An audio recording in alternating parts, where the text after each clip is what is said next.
ഹിരോഷിമയിലും നാഗസാക്കിയിലും പതിച്ച അണുബോംബുകളേക്കാൾ വിനാശകരമായി കമ്മ്യൂണിസ്റ്റ് പാർട്ടിയുടെ രൂപീകരണത്തോടെ കേരളത്തിൽ പതിച്ച അതിസൂക്ഷ്മ അണുബോംബാണ് ഡയലക്റ്റിക്സ് എന്ന പദം.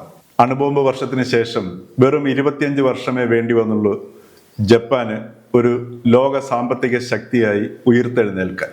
എന്നാൽ 87 കൊല്ലം മുമ്പ് കമ്മ്യൂണിസത്തിലൂടെ കേരളത്തിൽ പതിച്ച ഡയലക്റ്റിക്സ് എന്ന വാക്കിൻ്റെ കെടുതിയിൽപ്പെട്ട് കിടന്ന് ഉഴലുകയാണ് BJP-ക്കാരും കോൺഗ്രസ്സുകാരും ഉൾപ്പെടെയുള്ള ഓരോ മലയാളിയും.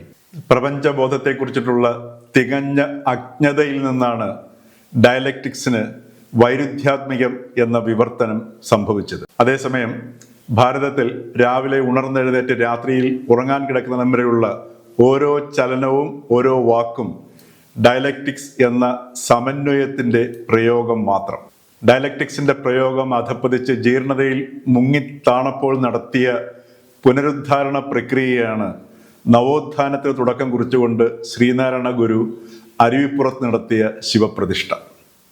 ഈ വൈരുദ്ധ്യാത്മികതയും ആ അബദ്ധധാരണയുടെ ഫലമായി സംഭവിച്ച വൈരുദ്ധ്യാത്മിക ഭൗതികവാദം എന്ന താത്വിക ദുരന്തത്തിൽ നിന്നും മോചിതമാകാതെ ഒരു മലയാളിക്ക് പോലും സ്വസ്ഥമായി ഒന്ന് മരിക്കാൻ പോലും കഴിയില്ല.